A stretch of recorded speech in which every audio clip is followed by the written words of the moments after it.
आज चर्चा मुकेश सहनी की होगी, उस मुकेश सहनी की जिस मुकेश सहनी ने तेजस्वी यादव से टिकट लिया, भारतीय जनता पार्टी के माध्यम से उम्मीदवार लिया। माध्यम कहें या फिर यूं कहें कि भारतीय जनता पार्टी से उम्मीदवार लिया, क्योंकि उम्मीदवार आरएसएस से जुड़े हुए थे और भारतीय जनता पार्टी और आरएसएस का साठगांठ कैसा रहता है आपको भी पता है।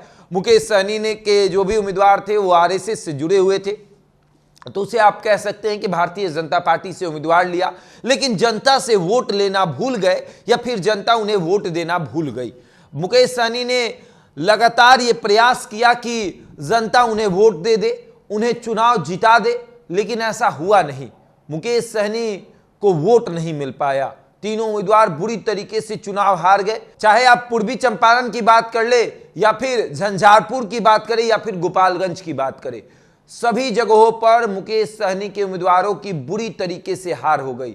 और एक बात और कि मुकेश सहनी को तेजस्वी का साथ मिलना एक तरीके से गलत भी हो गया।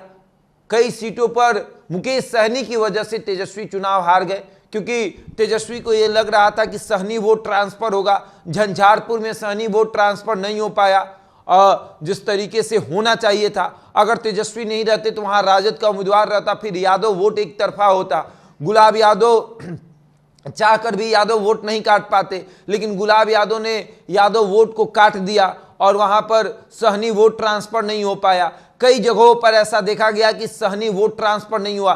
पूर्णिया में सहनी समाज के लोग कह रहे थे कि हम पप्पू यादव को वोट देंगे। वहां पर तो सरेआम ये बातें सामने आ रही थी। मछली बेचने वाले जितने भी सहनी थे, मल्लाह थे, वो पप्पू यादव को वोट दे रहे थे, यानी मल्लाह वोट ट्रांसफर नहीं करा पा रहे थे मुकेश सहनी। मुकेश सहनी को राजनीतिक रूप से फायदा हुआ है, लेकिन तेजस्वी यादव को नुकसान हुआ।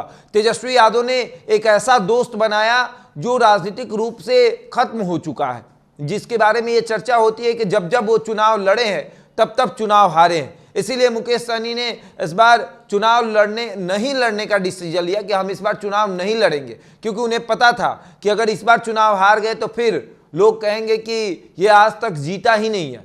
अब एमएलसी तो बन गए थे एनडीए में, लेकिन वो भी हट गया, मकान दुकान सब खत्म हो गया। अब क्या करेंगे मुकेश सहनी? पार्टी जिस तरीके से चला रहे हैं, पार्टी चल रही है, जिसके साथ जा रहे हैं, चुनाव हार जा रहे हैं। अब निषाद आरक्षण के लिए 4 करोड़ का बस मुंबई से लाकर चलाया, हेलीकॉप्टर से यात्रा किया और उसके बाद मिला क्या? जीरो।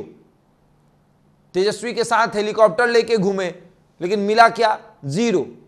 मुकेश सहनी के हाथ सिर्फ और सिर्फ जीरो लग रहा है।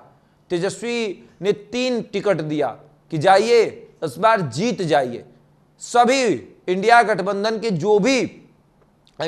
में जो भी उम्मीदवार थे, माले की बात करें चुनाव जीत गया, आपको कांग्रेस की बात करें चुनाव जीत गया, राजद की बात करें चुनाव जीत गया, लेकिन मुकेश सहनी चुनाव नहीं जीत पाए।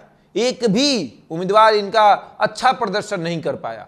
ऐसा भी नहीं हुआ कि कोई इनका उम्मीदवार जो है वो बेहतर प्रदर्शन करे और लड़ाई में रहे। लड़ाई से बाहर रहा इनका उम्मीदवार, हर बार 30,000, 40,000, 50,000 वोटों से पीछे रहा और सबसे गंदा प्रदर्शन इनके उम्मीदवारों का रहा। अब क्या करेंगे तेजस्वी यादव? मुकेश सहनी को साथ रखेंगे या फिर साइड करेंगे? बहरहाल इस खबर में इतना ही। बने रहे हमारे साथ और देखते रहे द इंडिया टॉप।